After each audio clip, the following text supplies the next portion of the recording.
As I mentioned before, you will see me toggle back and forth between different screens. So I'm going to bring up Salome. I'm going to scoot that poem over here, and I'm going to sort of, I guess, model for you how you would want to start off after reading the poem.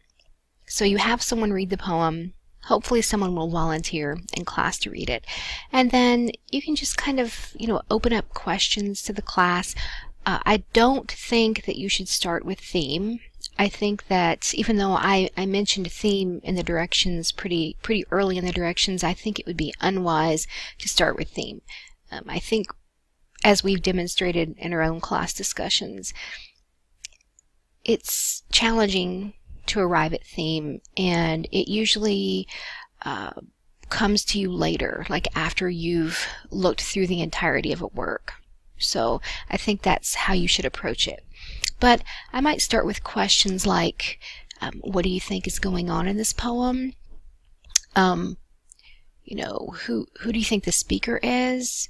What do you make of that title? Of course, I could ask about imagery. Do you see any interesting imagery?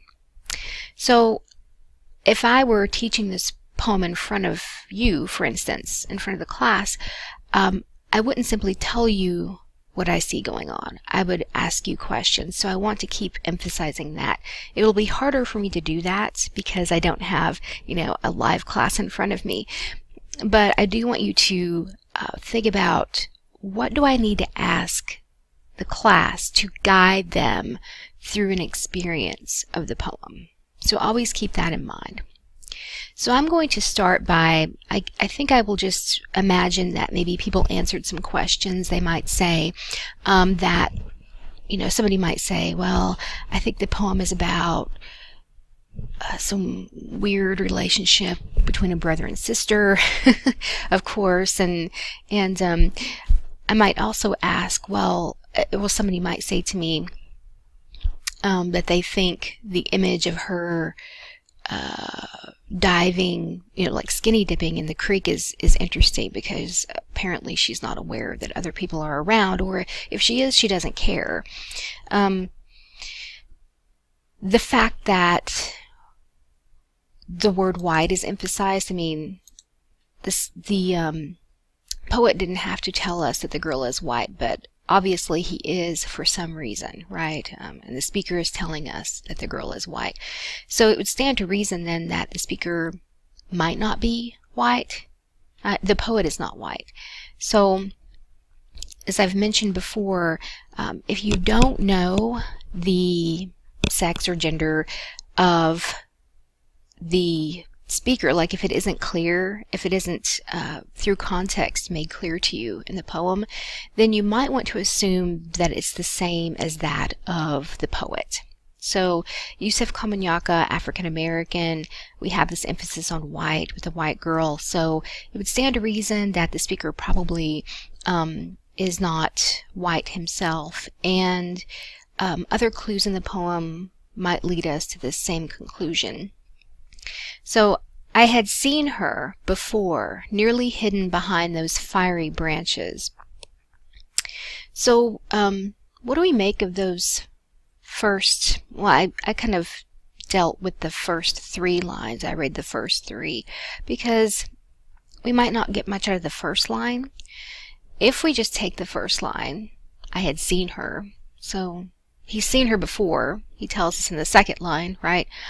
Nearly hidden behind those fiery branches. So I'm guessing that, it seems that it would be summer, but I don't exactly know what would create fiery branches, like what kind of tree he's talking about.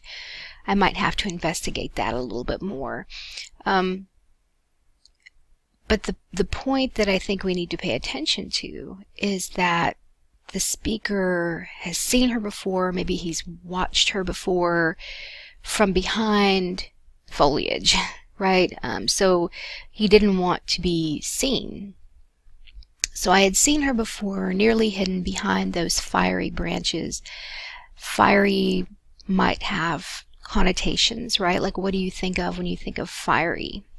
Some people might think of, actual fire or even passion, okay?